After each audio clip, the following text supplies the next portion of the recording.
Hello, welcome, bom dia, boa tarde, good morning, good afternoon, everyone.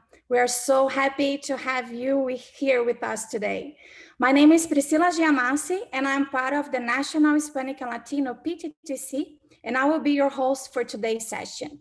We are honored to present this four-part virtual learning series as a collaboration between the Central East ATTC, the Central East PTTC, the National American Indian and Alaska Native PTTC, and the National Hispanic and Latino PTTC. The series is titled, What LGBTQIA2S BIPOC Want Prevention Professionals to Know? During today's session, we will discuss about enhancing the protective factors for the LGBT BIPOC community. Next slide, please. So here's a disclaimer with information about our TTCs. Next slide. Please allow us to share some brief instructions before the virtual learning session today. A copy of these slides will be made available after the event. The lines will be muted throughout the whole presentation so as to minimize background noise, and live transcript function, it is available. When we get to the question and answer portion of our session, you will have the opportunity to ask questions by clicking the Q&A box, and the moderator will present your questions to the panelists. We will be asking you to fill out a brief survey at the end of this event. The satisfaction evaluation is so important for the work that we do and provides us the opportunity to improve our training efforts. Although we are not offering continuing education credits for this event, we plan to do so for future events. A certificate of completion will be sent to you after the event. So let's begin. Next slide, please. Here's a map of our ATTC network. The ATTC is a multidisciplinary resource for professionals in the addiction and treatment and recovery services field, and it was established in 1993 by the Substance Abuse and Mental Health Services Administration, SAMHSA. Next slide, please. Here's the map of the PTTC network that is also a multidisciplinary resource for prevention professionals, and was established also by SAMHSA in 2018. The ATTC and the PTTC network serves the 50 US states, the District of Columbia, Puerto Rico, the US Virgin Islands, the Pacific Islands of Guam, America Samoa, Palau, the Marshall Islands, Micronesia, and Mariana Islands. Thank you. Next. You will receive a copy of today's presentation, and you will be able to click on each logo to learn more about each center and verify the resources that are available. We will also provide you the links for our websites now on the chat. Next slide. Now it's my pleasure to introduce you to our amazing moderator, Steven Stein. Steven is the project manager at the National American Indian and Alaska Native Addiction Technology Transfer Center.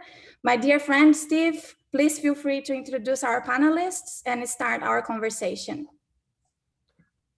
Thank you very much, Priscilla, and good morning to everyone. Can you hear me okay? Yes, sir. That's great. Wonderful to see so many participants joining us this morning, and really honored to be here with all of you, as well as our group of panelists and members from the TTCs, both the National Hispanic Latino PTTC and the Region 3 representatives as well. My name is Steve Steiny. I am one of the program managers here at the American Indian Alaska Native Addiction Technology Transfer Center. I'm coming to you live from the University of Iowa campus, and I am absolutely thrilled to be part of this. And I want to thank Cindy Sago, my colleague, as well as Priscilla, Dolka, Deborah, and Princess for working with me on this and allowing me the opportunity to be involved in this project. So I'm thrilled to be here. Really excited too about the panelists we have, and want to go to the next slide if we can and see if I can't introduce our panelists. Our first panelist is Anna Mabel Jones. Mrs. Jones is an Oxford House resource coordinator in the DC, Maryland area, and has opened helped open an astounding 43 Oxford houses in the DC, Maryland area. She is a woman of long-term recovery, and I'm just really thrilled to have her on the panel today and look forward to hearing from her again. Next slide, please. Our next panelist is Mr. Dimitri Garner. Mr. Garner is a peer recovery specialist working in an emergency department in Baltimore, and has a unique advantage and opportunity to see through his work the many disparities with the minority groups receiving services in his hospital. He brings to the table a myriad of experiences, both professional and personal, and is a person of long-term recovery. And we're really happy to have him on the panel as well. So thank you for being here, sir. Next slide, please. We also have on the panel today Dr. Matt Ignacio. Matt, it's great to see you again. So glad you're here with us. Dr. Ignacio is currently an assistant professor at the University of, at Arizona State University School of Social Work. He also serves as an advisory council member on our American Indian Alaska Native ATTC, and has also worked as a consultant for our center as well. So really happy to have him on the panel today. So welcome, Matt. Next slide, please. The last member joining our panel today is Dr. Hector Adames. Dr. Adames is a full professor at the Chicago School of Professional Psychology, and he is the co-founder and co-directs the Immigration Critical Race and Cultural Equity Lab. And I had a chance to meet Hector on a planning call prior to this, and really enjoyed my dialogue with him. And we're really happy to have him here and what he brings to this discussion today as well. So thank you all for being here, and let's go to the next slide. So today's, this is a 4-part series, and today is part 2. And in this session, we are going to be looking at enhancing the protective factors for the LGBTQ and BIPOC communities. Okay. So I think what I would like to do at this point is circle back to our panelists, and before we take a look at some questions pertaining to the topic today, I'm just going to ask each panelist to tell us a little bit more about yourselves, maybe share a little bit about your personal and professional experiences, just to help the audience get to know you a little bit better. So I want to start off and direct that question to Mrs. Anna Mabel Jones. Mrs. Jones, could you have the floor. Could you share a little bit with the audience about yourself? Sure. Thank you, Stephen. It's an honor to be here. Hello and welcome, everyone. My name is Anna Mabel Jones, and I'm a woman in long-term recovery. And what that means for me is I haven't used a drink or a drug since August 30th, 1999. And just a little bit about that date is my birthday also. So my clean date is my birthday. So I was truly ready to surrender. And because of that, I like to say this all the time because I believe in advocacy and I believe in organizing. So because of that, I vote today. Because of that, I am a member of society who is not ashamed to tell my story and be honest about being an African-American woman in America today, and being a woman of color dealing with different issues that are happening. I'm also honored to be the resource coordinator for an organization, which is Oxford House, that has been around since 1975. We, have established houses all across the nation, and I'm honored to be a part of having open houses for people who are in recovery. Oxford houses are houses that are independently ran, we're evidence-based, and we have a success rate that is 85%. And I say that because as a woman who's been through recovering and just couldn't seem to get it, going through all the cycles and never really surrendering, Oxford House was key for me in that. And because of that, I get to travel as a resource coordinator and work with people, women of color particularly, and helping them focus on their wellness, something that I feel I didn't have when I first started out in recovery. So to be in that position to give a person resources that are available to them is a major key in this part of growing in recovery. My pronouns are her and she. So I wanted to make sure that I put that out there. And let's see, and I am from Washington, D.C., born and raised. I live in Laurel, Maryland now with my husband. We've been married now for 16 years. I'm also a mother and a grandmother. And I can step up because of that today, because of recovery. A couple of years ago, that wasn't happening, but today it is, and it's an honor. What do you do? Okay, so I talked about my role as a resource coordinator, but I also just graduated because recovery has multiple pathways.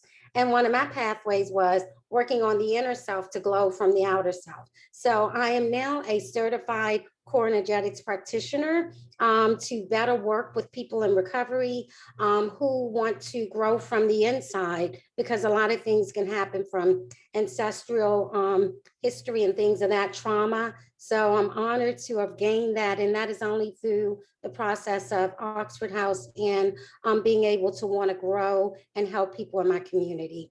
So I'll stop for now. I'm honored to be here, honored to be asked to speak on behalf of BIPOC and women. So thank you.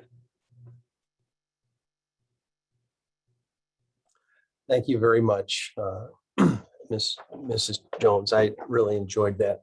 I would like to direct that same question to Dr. Matt Ignacio. Matt, you have the floor, sir. Thank you so much. Hello, everyone. Good morning. My name is Matt Ignacio. I am a member of the Tohono O'odham Nation, which is our ancestral homelands are located in what is now southern Arizona. I'm in Tucson at the moment, home.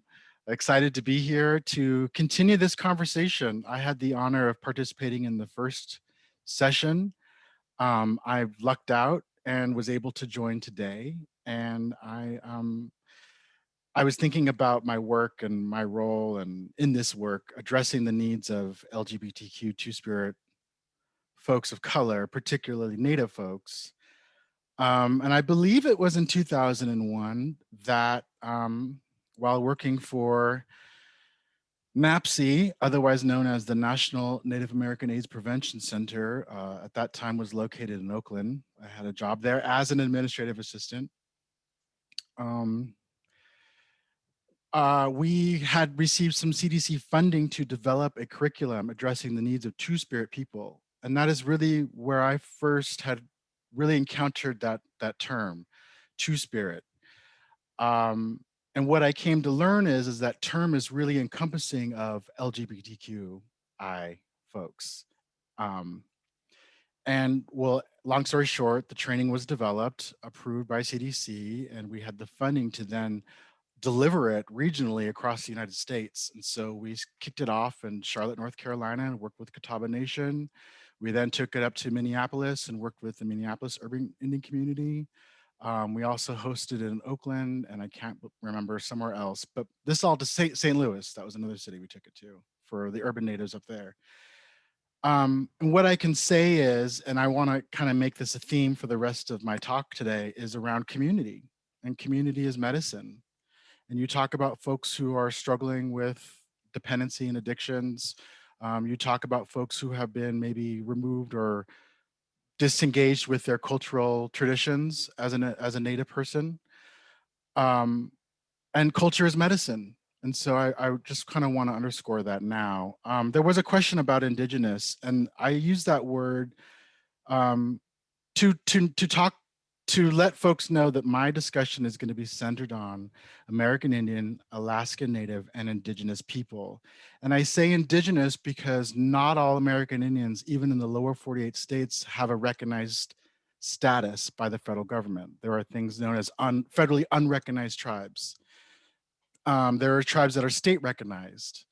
When we think about Native communities in Mexico and in Canada, you know, those are all Indigenous folks, people in South America, Indigenous people from South America.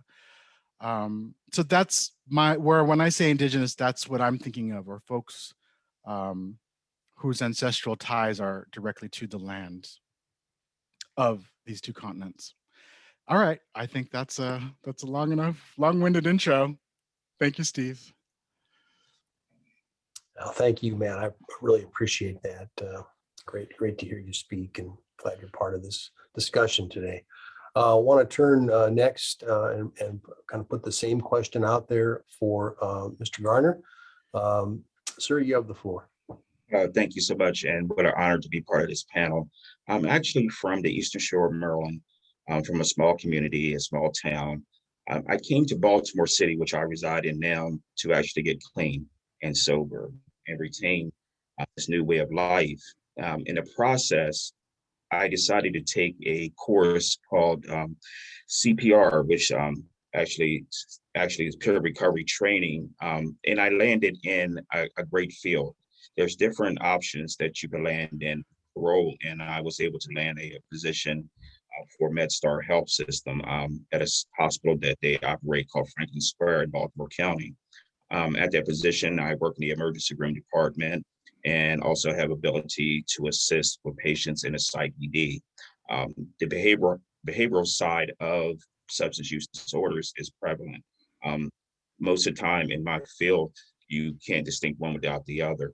Either due trauma or due genetics, there is something that is predisposed with our population, substance use disorder patients, and mental health is one of them. With that, I have decided to further my education, being a high school dropout, obtaining a GED, and now I am enrolled at University of Maryland, Baltimore College, pursuing a degree in public health to assist our population in my community. With that, hopefully by next spring, I'll be enrolled in their MPP program there. With that said, I do recognize as he and him, and my service is towards all the communities that are affected with substance use disorder. The population that my hospital actually serves is Medicaid, mostly poor individuals, or what we actually categorize as at the poverty line. But there's many walks that come through. Substance use disorder, from my perspective, does not discriminate against any economic class, race, gender. It affects all families, all persons of walk. And from my perspective and the way that I approach the disease of addiction, it has to be approached holistic, meaning that I cannot just explain to an individual that their way of life is just a dire effect of their situation, but also of their spirit, also of their mental effects of how they feel about themselves. A health perspective, a health wellness perspective must be introduced in any engagement, in any intervention. It has to come from multiple ways. If we as peer recovery coaches, specialists, decide to say there's multiple pathways to recovery, then we have to present that. We have to present that there's not just one way of healing. There's not just one way to deal with the trauma in our life. And so hopefully I'm doing my job at my position, and hopefully that the people that I work with are doing the same. And we all look at this as a combative effort. We need programs, more programs that just not entail how to recover, but actually show the experience that recovery is possible. And that comes through people of learned experience on both sides, from the education part and also from the ones that actually have been on the other side of the track as well. Thank you. Thank you very much, Dimitri. Boy, I couldn't agree with you more on that. So thank you. Thank you for sharing, and a lot of respect for the work you're doing, having worked in the clinical setting for many years myself. But thank you. Last panelist to join us, and I want to, again, pose the same question to Dr. Adames. You have the floor, sir. Thank you, Steve. Buenas tardes, buenos dias, depending on where you are in the world. It's really an honor to be here with you all today and be in community.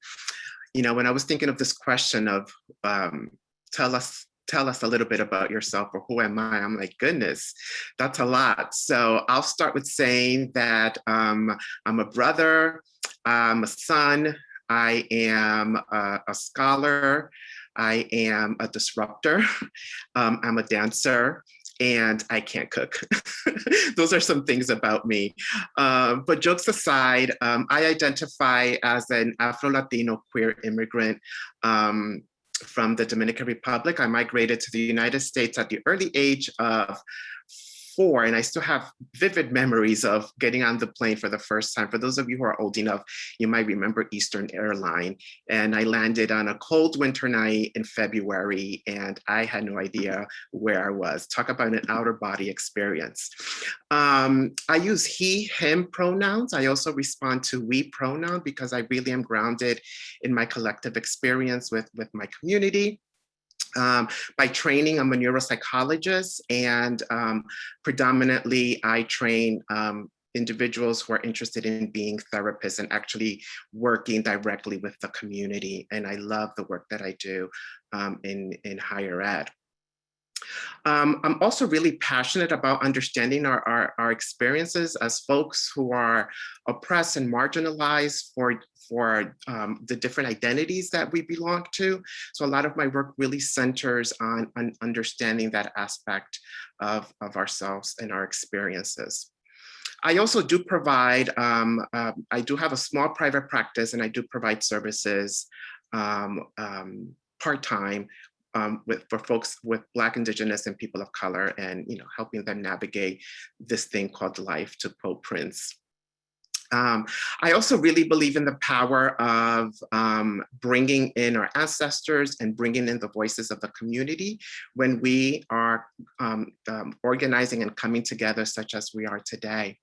So this morning, as I was thinking of who I wanted to bring into the space, I thought of Milan and Katrine Milan, who are 2 queer Black folks who powerfully capture the concept of queerness. And I know there's a lot of acronyms, and for me, I am drawn to queerness because it really is a word that has been adopted by many, not all, but by many Black, Indigenous, and queer people of color, Generation X and above.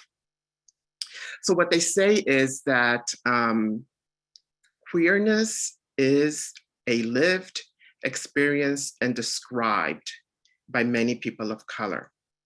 They say that not queer like gay, queer like escaping definition, queer like some sort of fluidity and limitlessness all at once, queer like a freedom too strange to be conquered, queer like the fearlessness to imagine what love can look like and to pursue it.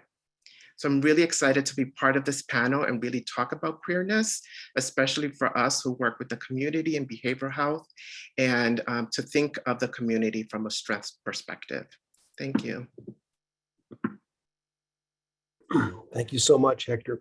I really appreciate that.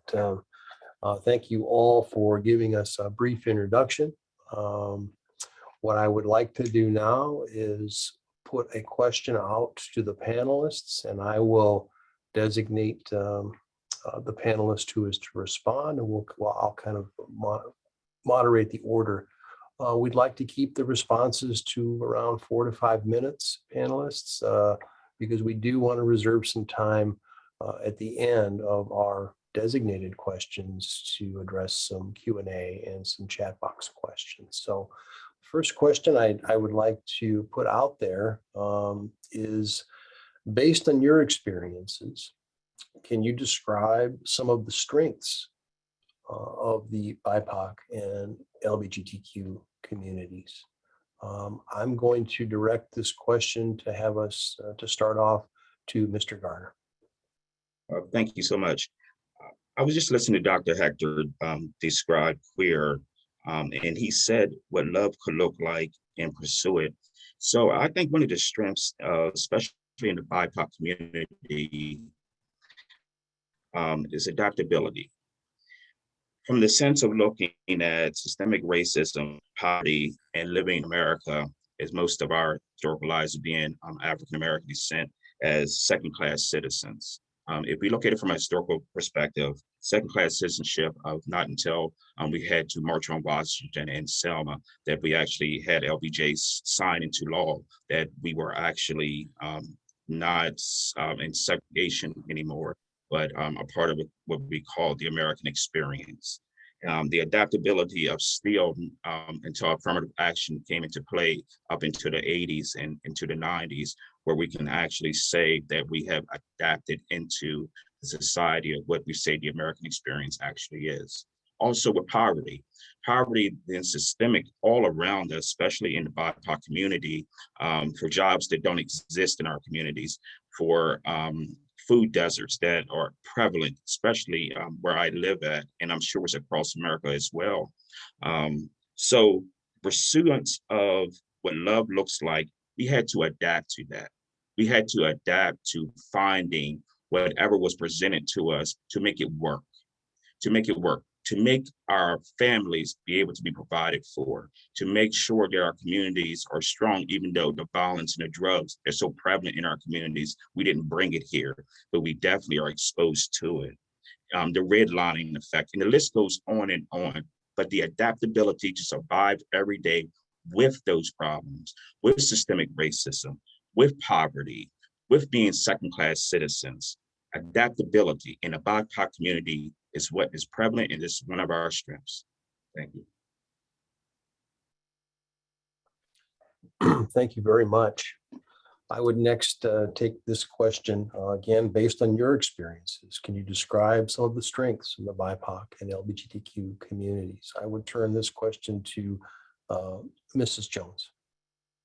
Thank you. And thank you, panelists. I'm so excited just from listening to the things that you have brought forth. And I can truly say, as an African-American woman, there are a lot of strengths now. And just listening to, and part of the peer community, really, and trying to be heard and be seen, and really be at the table. Dimitri talked about lived experience. I think that's one of the strengths that are happening. Now we're at the table. It's not like people who are there that have no understanding of what we're going through, right?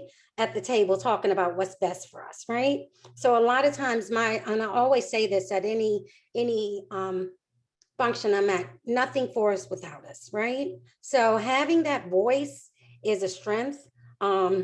Something that I was in one of the groups that I'm a part of, and most of you all are probably aware of it, but July is BIPOC Mental Health Awareness Month, right? So that's happening right now. And that's not something that would normally be out in the open, because I know my family, and I'm trying to keep it, speak from the heart. A lot of things were like, what stays in the house, stays in the house. You don't go out and say anything about it. But now I think one of the strengths is that communities of people of color are not afraid anymore to talk about things that are happening and have a voice. So I see that as a major strength. And I see it listening to Dr. Hector when he talked about ancestors. That just truly touched my heart, because I feel like we stop it with us. When I say okay, no, I'm not going to keep that a secret anymore. I'm going to talk about it. I help my nieces. I help everyone in my community. I help my family. Being able to speak about the things that happened to me when I was young, being able to speak about the things that happened in our family helps us grow. So that's a major part, a major strength that I see happening all over. And I'm so excited about it, not holding secrets anymore. And I combat that with what's happening in the world today, you know, and I can say, you know, for Black women who are stepping up, speaking out, not hiding anymore to be ashamed to talk, you know, we're the ones that are advocating, organizing. So that makes me happy. It makes me feel a part of. It makes me feel seen. It makes me feel heard. So a lot of that is happening, and it's happening in the recovery community. Another strength is advocating for people who can't advocate, right? So that part, I'm seeing a lot of that happen with the peer movement, the mental health movement, being able to talk about trauma and really stepping up and helping a person grow through that. Connection is major, and I see that as a strength. Because we're all connecting, even with the LGBTQ community, we're connecting, right? You know, we can't do this alone. So we're connecting in those parts and organizing. And I see that as a strength. And I preach that all the time, even as a woman that works in the field and gets to connect with people one-on-one. It's always like, well, what are you doing? Because all you have to do is ask the person, what do you need? How can I help you?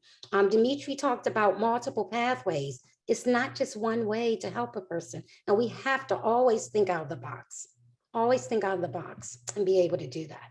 So yeah, think out of the box, and connection is the strength.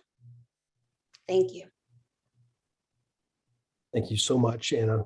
I was with you all the way there. Thank you. I would take this question now and ask Dr. Adames to address this. Thank you. Yeah, thank you for the question. And I just want to echo everything that Ms. Jones and Mr. Garner said. I'm like, yes, absolutely, adaptability, nothing for us if it's not by us. I love that, right? That sense of community. I mean, we could spend the rest of the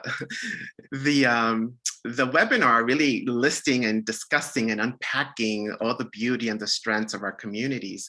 So I want to list 5 and then walk us briefly through the 5 that I have seen, not only in myself, in my friends, but more importantly, in the clients that I serve and the students that I mentor and that I train. The first one is courageous. I think the queer community of color, and I'm specifically here talking about folks who are people of color and also identify as queer, we're so courageous, right? I mean, think about navigating the constant oppression that we experience because of racism, because of heterosexism, because of sexism, cissexism, nativism. I mean, the list goes on and on and on. And we still find a way of not only surviving all of that hate, but find ways to also thrive. I mean, all of us in this call are an exemplar of thriving despite all of this, right? So we're really courageous at still being able to navigate and be who we are despite the kind of world that we navigate in. The second strength, I would say, it's self-awareness, but not just self-awareness, but critical self-awareness. And I'm using the word critical self-awareness because it really takes a lot for queer people of color to understand, who do I say I am, right? Because it's a simple question, but it's so complex.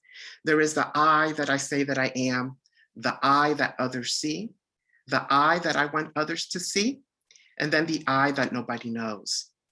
So we spend our entire lifetime kind of really understanding those different I's. And I think queer people of color are really good at having that critical self-awareness. And at the end, hopefully still loving all of who they are and reclaiming all of who they say they are. The third strength I would say is originality, right? I think the world would be kind of boring if there was not queer people of color around. I'm just saying, right? So, you know, we breathe, we live, and we thrive despite living in a very binary world that's structured and organized in very heteronormative way. Heteronormative is just a fancy word for the world is created just for quote unquote straight people, okay? And yet, because of that, the queer community of color have found ways to create spaces and existence and art and music, and yes, ways of healing and connecting that they needed to connect, you know, to our queer ancestors, right? To kind of support that originality. The fourth strength I would say is resilience. Queer communities of color, we become stronger in the broken places, and we become broken because of the way society treats our community, right?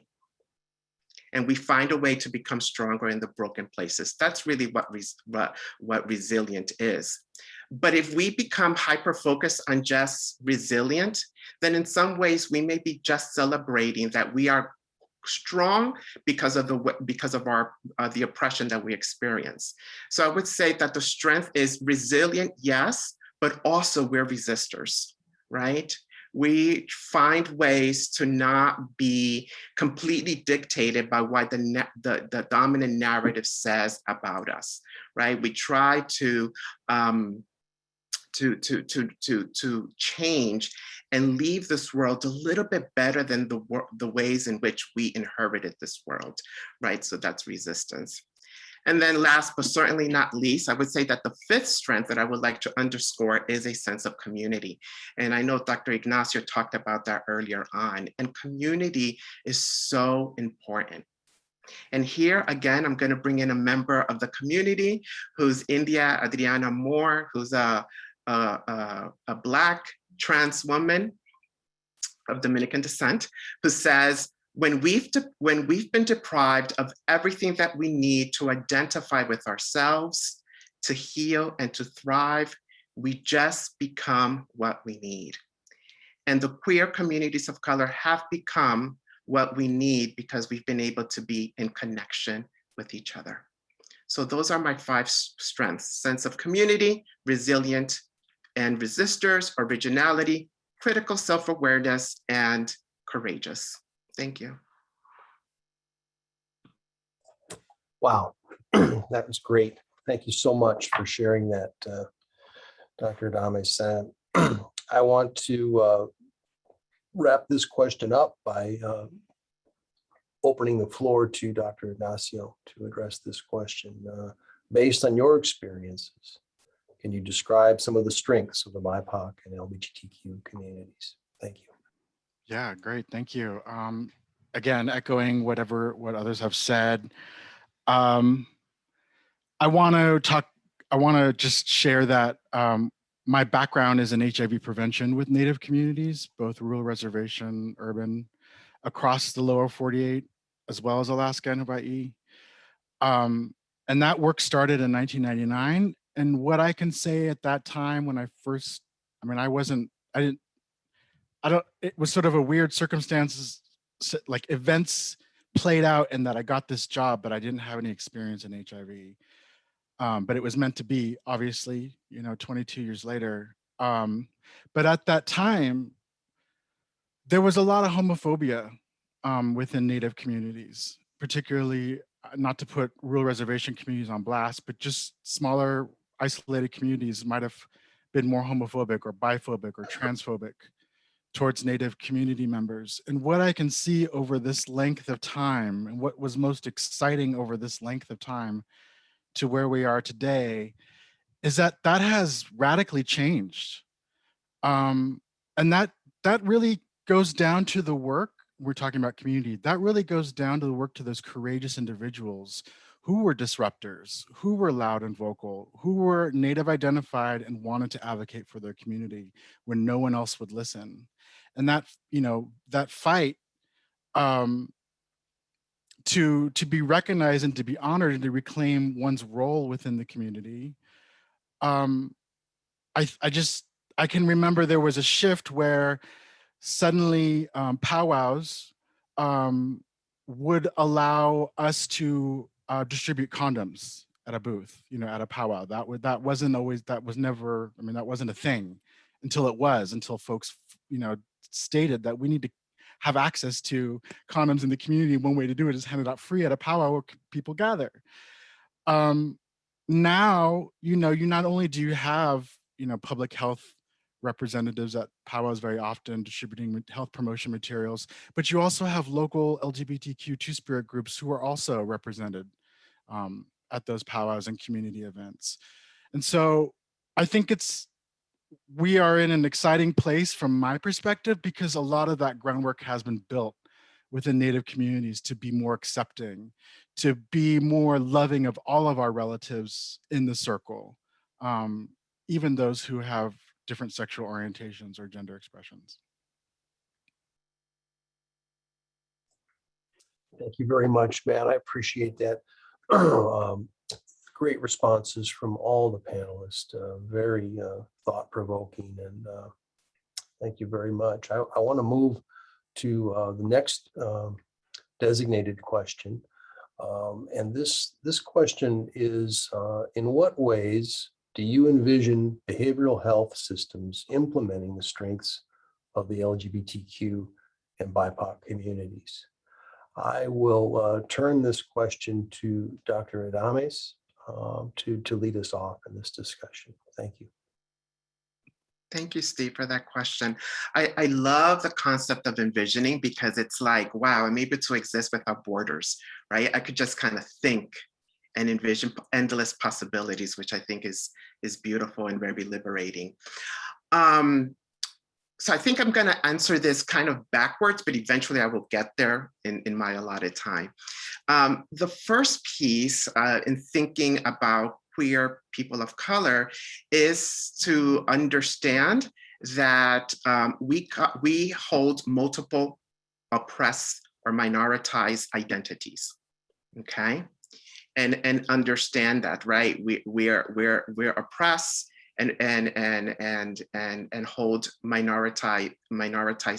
occupied minoritized identities, right? And everyone has multiple identities, right? It's a beautiful thing, our gender, our sex, which are different, our race, our ethnicity, our religious spiritualities, the list goes on and on and on. But traditionally in the healthcare system, and in particular in behavioral health, we become very myopic and only think about people's multiple identities, right? Which is a great thing to do if we're doing it, but it's myopic because it's not enough, right? So in addition to understanding people's multiple identities, I want us to also envision and think about and create space for us to also think about how those identities are weaponized, right? In other words, how are the community, how are we being oppressed because of who do we say that we are, right? So just thinking about multiple identity is good, but it's insufficient. We also need to think about, okay, my race as someone of African descent, right? That's my identity, but I also experience racism because of that identity, right? My affectional orientation, right? AKA what most people call sexual orientation, my affectional orientation is X, Y, and Z, but then the society is structured to oppress because of my affectional orientation. So I will be experiencing heterosexism, cissexism, right? So basically, understand our clients, the people we work with, their identity, but then understand the systems of oppression that impact, that attack those folks because of who they say that they are, and then how they interlock, right? How they overlap and how they interlock. Meaning, and this works, by the way, comes from the brilliant Black women scholar, activists, and queer Black women who really gifted us with the analysis and the theory of intersectionality, right? And when we really look at intersectionality from its original, they really are talking about the collision or the quote unquote accidents that happen at the intersection.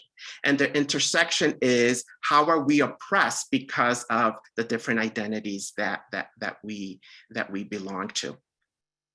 So when we're able to create space and bring in that analysis and that kind of framing when we're working with folks in behavioral health, what we do is that we're opening up opportunities, we're creating space for us to really interrogate why our clients, why the people we're working with are actually experiencing what they're experiencing. What I love about this framework, and a lot of my research uses this framework, which by the way, it's a legal framework, and I use it in behavioral health in my work, and I could share some of the publications, is that what it does is that people begin to not blame themselves for existing in a society that is set up to oppress them, to invalidate them, to dehumanize them, okay? They're not blaming themselves, they're not internalizing themselves, because we're shifting from just focusing on your identity with focusing on how your identities are weaponized, are oppressed, are dehumanized, right? Which is all the isms of society. So what this does is that we could then create space, and finally, I'm gonna get to the question, create space to think about, wow, how are you navigating and surviving and thriving despite all of this? And I think what we could do there as behavioral health folks is that we could become curious about their strengths, right? And we could start listening to what people and what the community is doing to survive their subjugation, right? And really center that and help people connect and nurture and validate those strengths of themselves. So that's a way to talk about it. Thank you. Thanks for kicking that off, this question off, Hector. I really enjoyed that. I would turn the same question now to Mr. Garner. Thank you so much. I think Hector, when he said to stop blaming ourselves and the weaponization of how we look at our own acts in our own community, is very much needed to be directed towards us to be able to heal from us. One thing that we have to look at is to stop blaming ourselves. What Anna talked about, we got to stop it with us, meaning that the cultural humility has to take place. We have to look at our part in this and how we look at each other. The connections have to be forged in behavioral health. The connections have to be forged when we're able to work together as a community to address the problems that are in front of us. If I can only talk to African Americans, if I can only talk to people that are queer, if I can only talk to people that are Indigenous, if I can only talk to people that are white, I am doing the behavioral health system disservice. So the community and connections have to be present. That means that I have to engage with people that don't look like me in training. That means that I have to actually understand why the historical significance of another race is important to their care. I cannot just tell you that I can be of service to you to just gain some trust in you. I have to be willing to be a participant in your recovery. And that means I have to understand your culture. That means that I have to take my viewpoints, put them aside, but whatever my biases are, address that I do have biases, and actually engage with you from a perspective of the healing comes first through you, right? Not from my perspective, but from the perspective of how can I best serve you? And I cannot serve you with a hang up on not understanding you. The connections have to be made. The connections have to be made between the provider and the one that's coming for service. And it also had to be made with the people that are in the training positions of having to train other professionals to deal with these communities. It's so many connections that have to be forged, but we have to be willing to address that I do have biases. I do have to understand what cultural humility is. I do have to understand that I do not know it all in your community, but I have to be willing to engage. The behavioral health system can apply these connections one or two ways. They can either start from the top down or from down up. Either way, it has to be started. It has to be started with the text, or it has to be started with the doctors that run the programs, but it has to be started. And it has to be a willingness in whatever organization the behavioral health is provided to the population, that it has to be engaged to that population. We have these barriers. All of these barriers are why certain community members do not participate in their active recovery. In their recovery, but they participate in active addiction, correct? So we have to look at the reason why. We have to look at what are we're not providing them. Are we providing them a service or a disservice? Or am I connecting to the community as a whole? If I can understand why a person gets high, but I can't understand why that person or community can't stay sober, then it's something off with me. I have to understand the community. Then it means that if I don't understand the community, I need someone to help me understand that community. That means I have to open my mouth as another professional that looks like the community that I'm serving. And it also means that I have to take the time to tell somebody, hey, how can I help you? Even though I don't look like you. There's something that we have to connect to.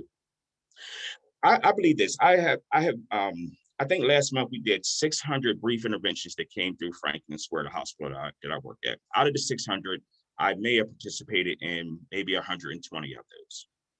In the 120 brief interventions, everybody that came in there did not look like me. But I cannot engage that person the same way that I engaged the person before. Because you come in with different needs. You come in there asking different services. You come in there asking, saying, hey, I don't maybe want to talk to you. Maybe I do want to talk to you. But regardless, I have to adapt in every situation. That means that the behavioral health system has to adapt. That means that I have to continue with my education and understanding different communities.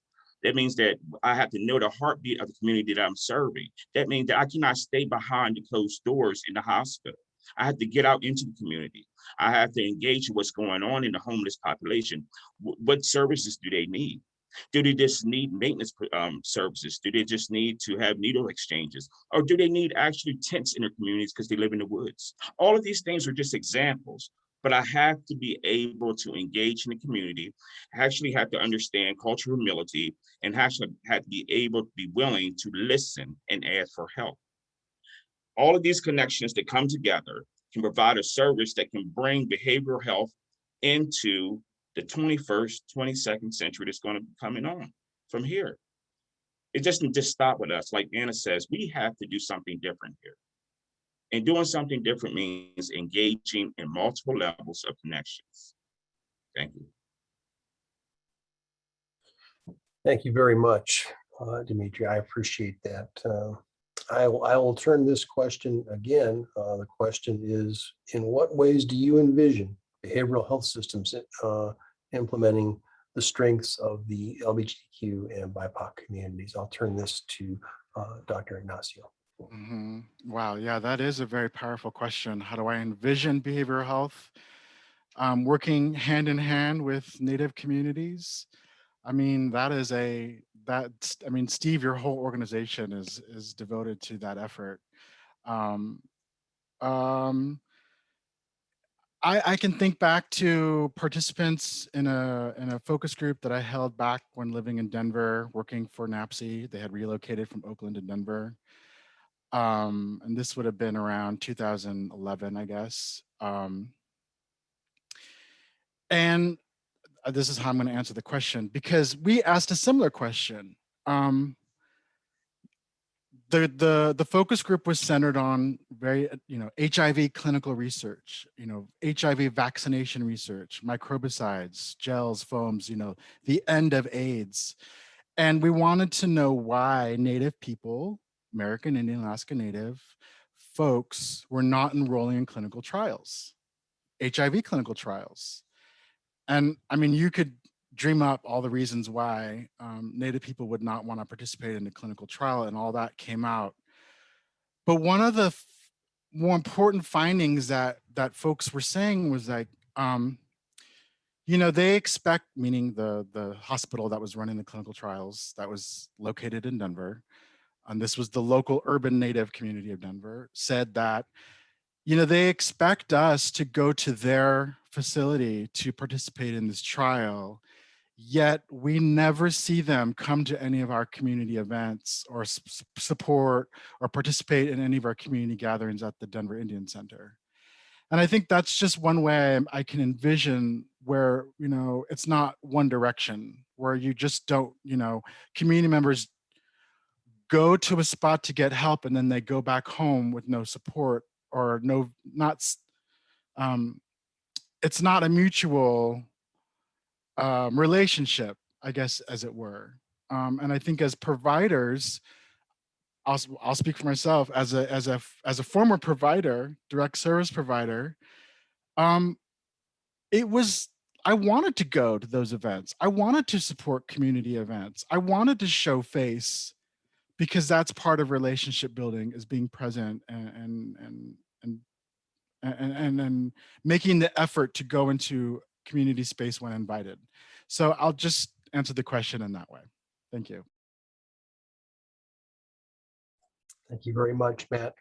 I'll take this this question again to our final panelist on this question.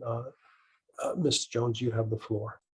Thank you. And wow, just a lot of information from our panelists, and great information at that. So when this comes to mind for me, it's just cultural competence. That just kept coming out, right? Then knowing that, you know, we have cultures and they're different, and people in the behavioral health field should know that. They should have training on that. I can just picturing myself being treated differently, right?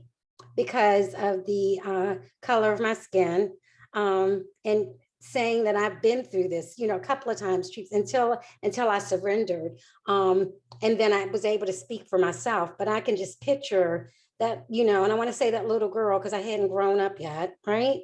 Or really knew what I wanted, and expecting somebody to really see me, right? And you really can't see a person, you know, unless you listen to them, right? To really understand what is needed.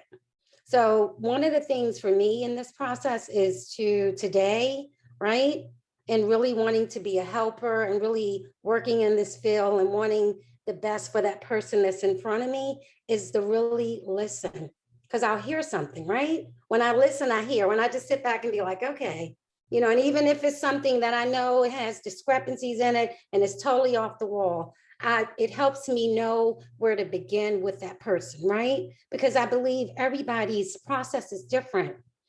And I keep saying it's so simple, you know, I know that I have to think out of the box in working in this field, you know, and really want to help that person and honestly let them be where they are. And I know that historically, individuals in a racial and ethics minority groups are less likely to receive the best treatment. I mean, it's sad, but it's so true. It hurts my heart because it's still happening. You know, and I'm hearing all this awesome information. And Dr. Hector, I can't wait to read what you've posted so I can be better, you know, at doing what I do to help people in our community and LGBTQIA, you know, BIPOC, just, you know, wanting to learn more. So it's training, it's showing up, you know, authentic, and it's showing up really wanting to help somebody. We have people that are in this field that aren't in the field because they don't want to help. You know, and how do we get those people out the way, right? Because I know as a woman in recovery, when you're trying to help me, or when you're just there to treat me as an object or a recipient and not a resource. I feel it, I know it, right? And I'm one of those people who I've experienced that, and I don't want anybody else to experience it. So I know it takes training, and it's knowing the culture. If you're working in that, and we have to be, again, advocates for that, organized for that, not be afraid to say, hey, that's not right. Let's stop that. I think some places, behavioral health centers need to do a whole training on that because they're lost. They're lost. They don't treat people with dignity and respect. Not trying to pounce on it, but it is so real. I still see it today. And I'm like, wow, you're still doing that? That was like 10 years ago. Come on, come on. We've gotten more creative than that to truly meet a person where they are. And now that we're more open, you know, as a BIPOC woman, I'm not, you know, ashamed anymore to talk about what's happening to me, what's happening in my community, what happened in my family. You really need to listen to help me, because I have a lot of trauma that's still stuck so deep in me and embedded in me that even though I am this vibrant person, you know, there's still so many struggles happening with me. So how can you help me?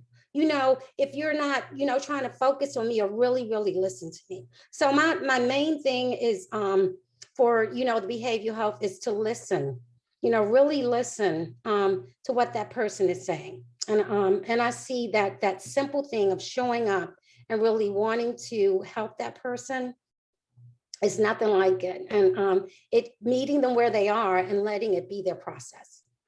So, you know, that's where I'm at with that. Thank you. Thank you so much, Anna. We've got about 10 minutes before we conclude the direct questions to the panelists. So I have one designated question left that I'm going to put back out there. I would just ask the panelists be mindful of this. I know Dr. Adames has already gotten a jump on this and has posted some resource links in the chat, but I'm going to turn this question, which is, can you recommend to our listening audience today any resources that may assist them in learning more about the strengths and protective factors respectively in the BIPOC and LGBT community? So I'm going to turn this question to Dr. Ignacio. Great, thank you. I guess it's a little shameless plug with Steve's shop and Cindy's shop at the PTTC, the National American Indian Alaska Native Center out of University of Iowa. Gosh, I guess it was maybe about 8 years ago, not that long ago, maybe 5 years ago. They had got some money and hired me to develop honoring our relations, working with American Indian Alaska Native LGBTQ2 spirit clients in treatment settings. And we have taken that on the road through the years. I'm happy to say that we are now at a phase where we actually it's a TOT now. So for you, your staff, your organization, we can come out and deliver. It's a one-day training. It was, we've shortened it so that folks, we can even go shorter if necessary. We could do online modules for your team if necessary.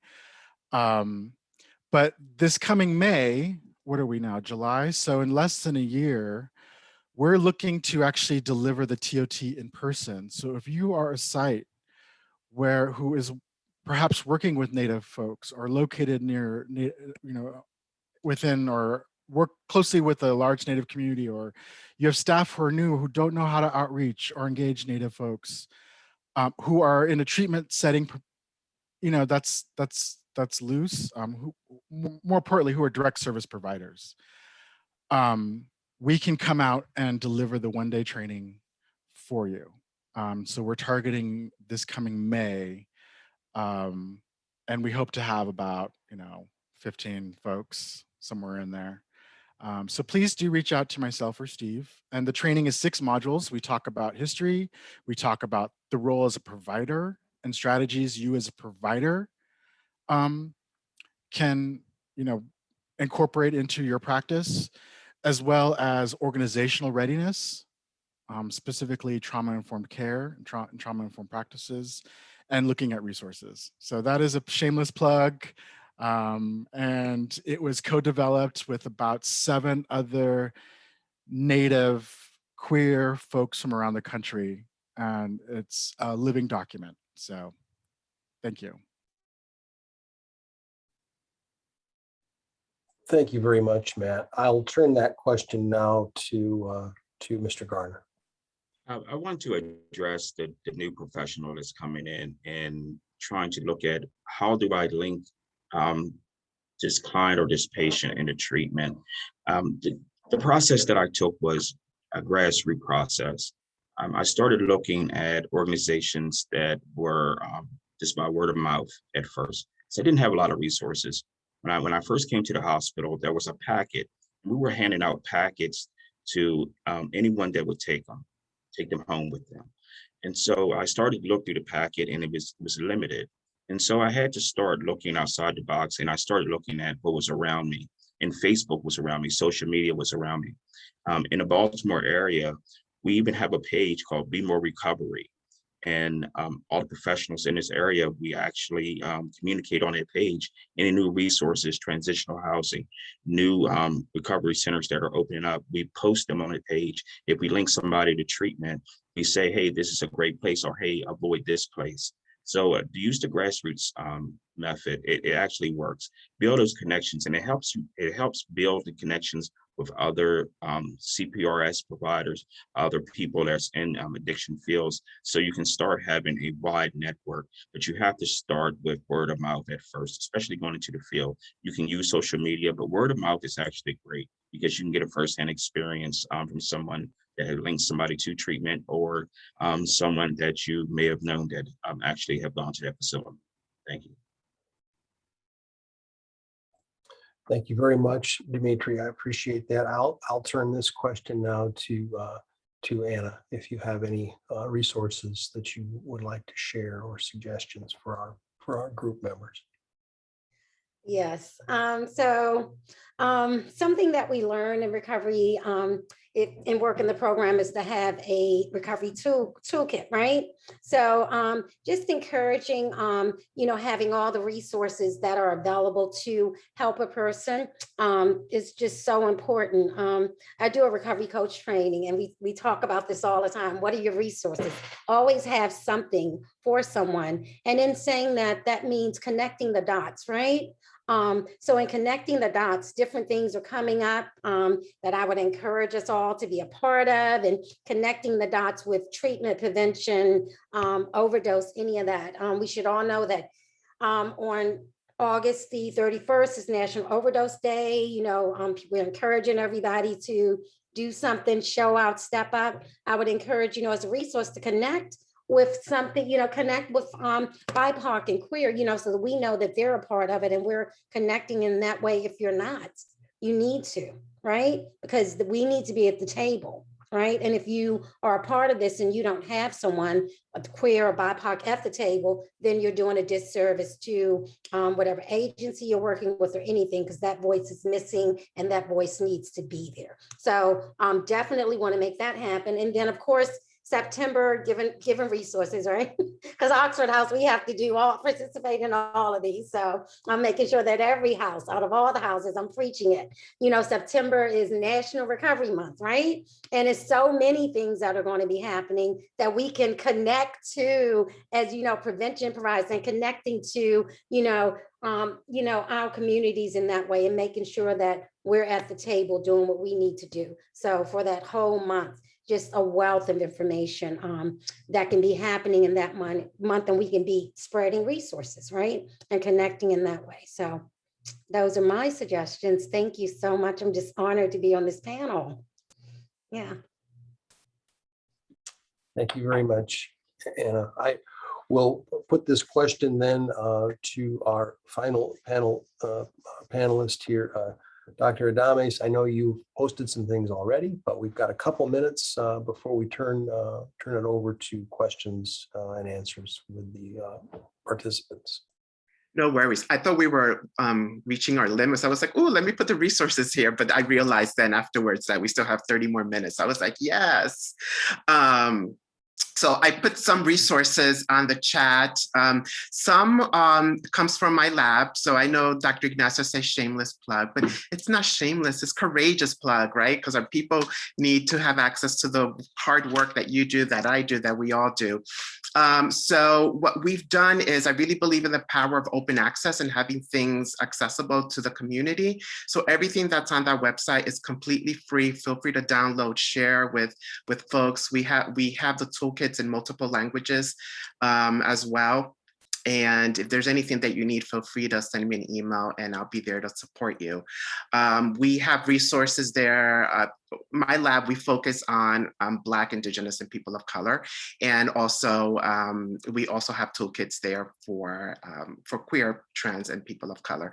So that's one place. I've also put another list from another website that I use that has a bunch of resources for different communities that I think they're just excellent. It's like a power clearinghouse. So those are some resources there that I often use with clients and with the people that I serve.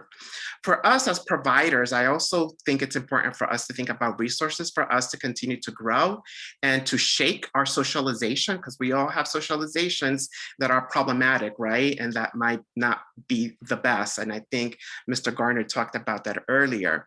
So what I often do when I am not familiar with the community is that I try to read stories that were written by the community for the community for me to begin to understand their stories and their narratives from their stance, from their perspective, right?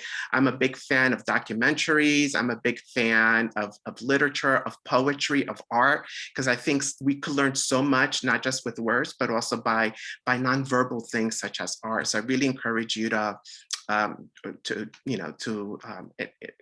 locate all those resources wherever you can. Another plug that I want to share. So Dr. Ignacio, now you have me with the word plug in my mind, that I want to share is Pose. So I don't know who has not watched Pose, but if you haven't watched Pose, you're not living your best life. And what I love about Pose is that it's a series, right? It's fictional, but it's based on the queer trans communities of color of the 80s and 90s. And what I love about it is that the series was written by queer people of color, right? And I think it's powerful, and you're gonna cry, and you're gonna laugh, and you're gonna get mad, and you're gonna come hopeful, and then you're gonna cry again. And I think it's a wonderful roller coaster ride. And I think I'm gonna be using it in my own teaching because I think it's really powerful. And I learned a thing or two on that. And I will put the link on the chat now. Thank you. Thank you so much. Is that Pose like POSE? Is that right? Yes. Okay. Pose, work, and live. That's there. That's Like just strike a pose. Yeah, strike a pose. Okay, got it.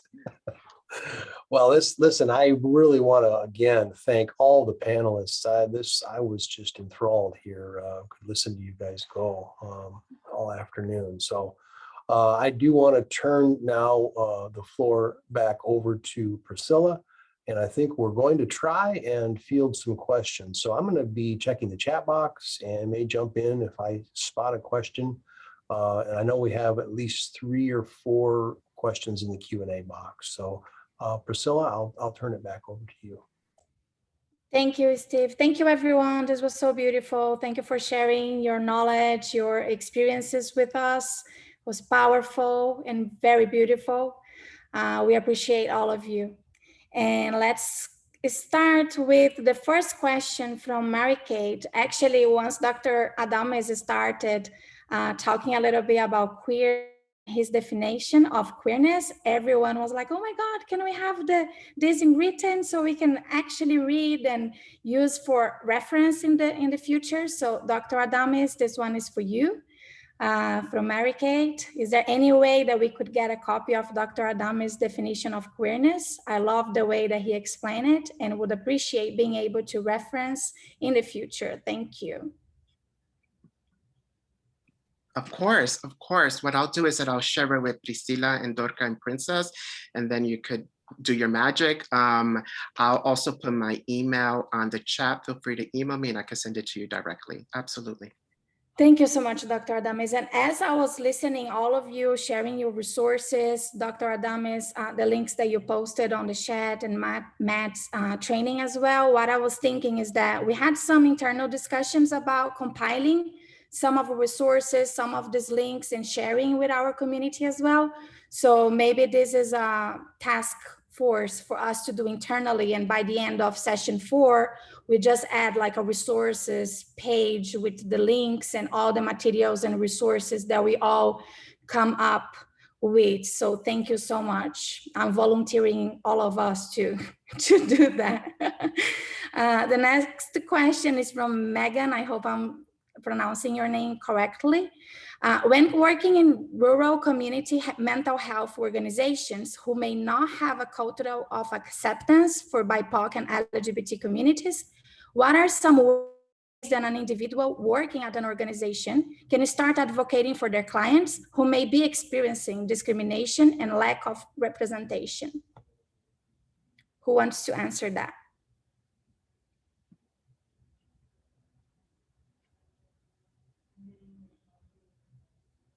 I can No? start.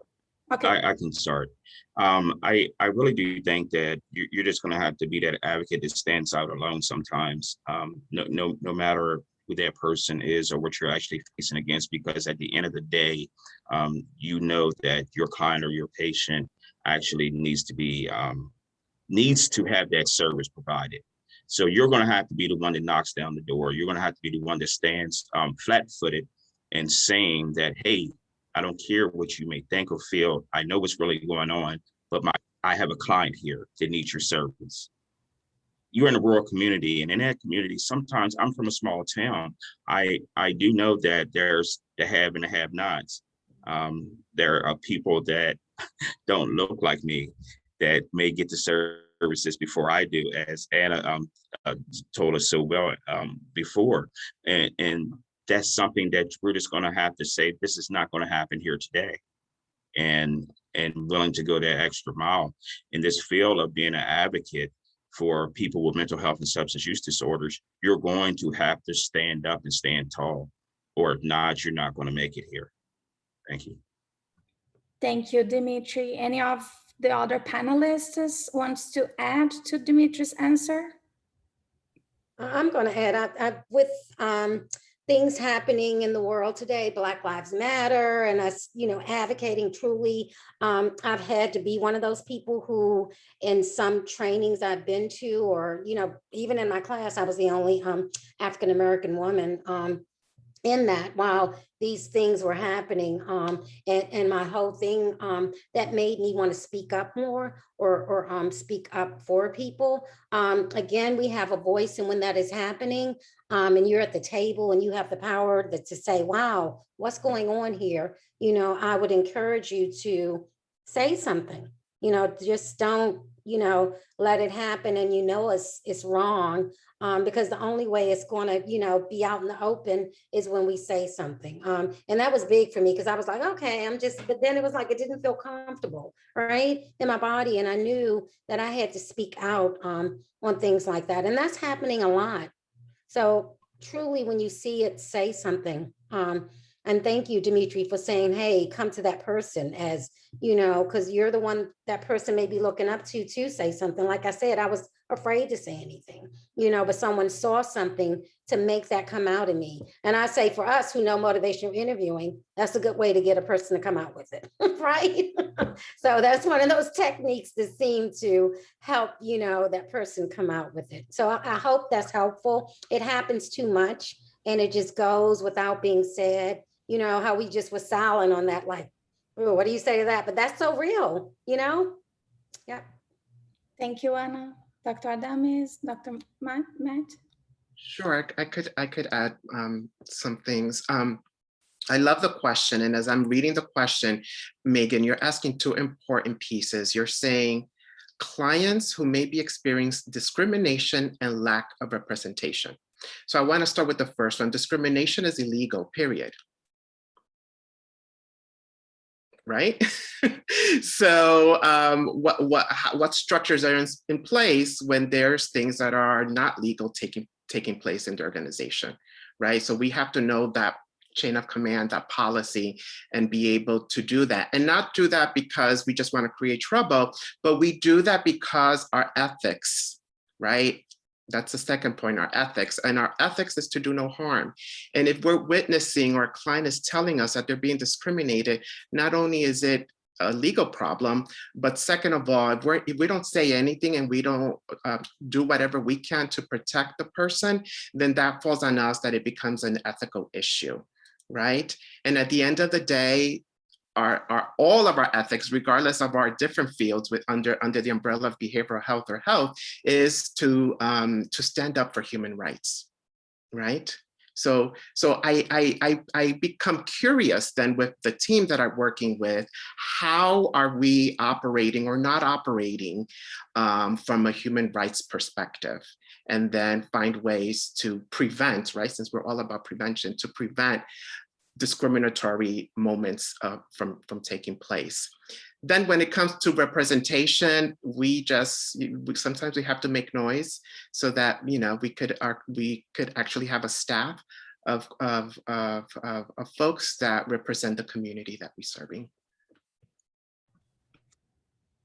Thank you, Dr. Adames. Matt? Yeah, just real briefly, you know, the community advisory boards are great opportunities for clients who are leaders, and you identify them and champion them who want to participate in a client advisory board or a community advisory board for your organization.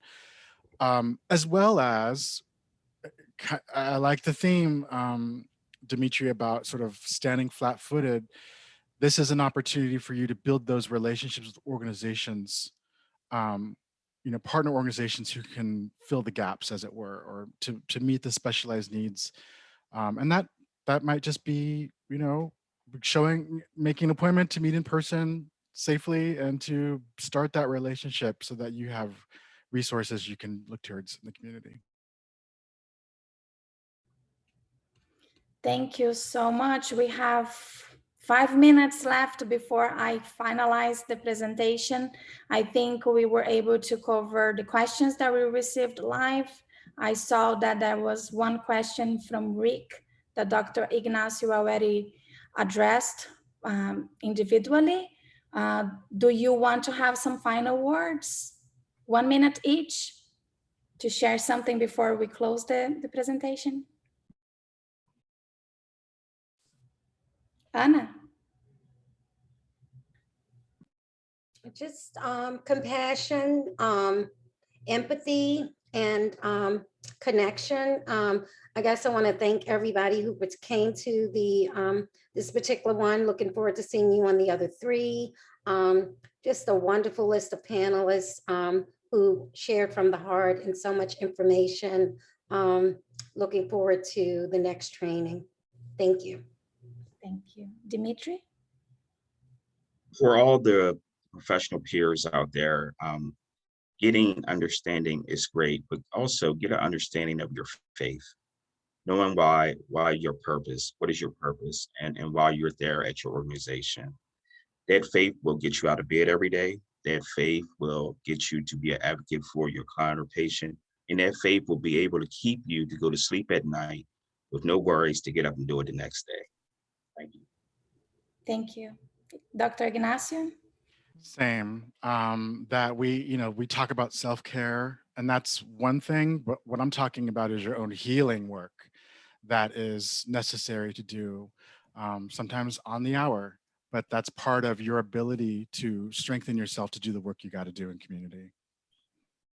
Thank you. Dr. Adames? Yeah, it's been beautiful being in community with you all and being connected to everyone. I guess some of my last words that I want to say is, let's honor and celebrate and center the strengths of our community, because oftentimes we're socialized and trained not to do that. And there's so much healing and wisdom already in the community. I always like to say that the light is not at the end of the tunnel, like they tell us when we were little. The light is inside of us. And also, I want to add, when Ms. Jones was talking about the previous question, it reminded me that I think one way to leave the world a little bit better is if we all share the pain. And oftentimes, we don't intentionally share the pain of what the people that we're serving is going through. Thank you so much. Steve, do you want to say some words before we close? I'll just add to what everyone has said. I really feel like it's those strengths that bind us, And it's been my experience in working with patients that they often don't remember what you say or do, but they remember how they felt when they were with you. And that will stay with them for sometimes for their life. And so I always kept that in mind when I was connecting with a patient and engaging with them, is how can I make this a positive, empowering experience that they can take with them. And I may not be there when they connect the dots or have a success, but I can be part of that and can set them in that direction if we work together. So I'll leave that with you all. And I just want to say thank you to the panelists again and for everyone involved in this project. It's been wonderful to be part of it. So thank you. Thank you so much, Steve. This was beautiful. Thank you again for each panelist, for everyone that were able to join us today. Steve, know that you impacted me today, so do not wait to know if I felt in my heart. It was very powerful, everything that you all shared. So I really appreciate, and I hope that our communities, from the feedback that we are reading, they were also very impacted by the words, by the knowledge, by the expertise, and by your experiences. So thank you very much. Here, you will all receive a copy of these slides, and our panelists, they were kind enough to share the contact information. So you will be able to contact them in case you had some questions, then we were not able to answer your question live. Our next slide is just an invitation for our upcoming sessions. We have a next one, our third part next Thursday, and the final one on the first week of August. We hope we can see you there. We are preparing amazing conversations to continue the one that we just had today. You can reach out to each of the 4 PTTCs and ATTC that is collaborating with us on this event today. So here's the contact information for Region 3 Central East ATTC, Region 3 Central East PTTC contact information. Our friends from Matt and Stephen from the American Indian PTTC, and Cindy is here as well. And our own center, the National Hispanic and Latino PTTC. Feel free to contact us for additional information, training, questions. We are here to serve you. And we reminded you throughout the presentation, but please, you will be directed to a website with a survey, and we also share the information on the chat. Please answer these questions. It's a very quick survey, but it's very important for the work that we do. We appreciate you. Thank you again. I hope you have an amazing day. Thank you for joining us today. It was a pleasure to serve you. Hope you have a nice rest of your week and a nice weekend. Thank you. Gracias. Obrigado. Obrigado, Priscilla. Thank you.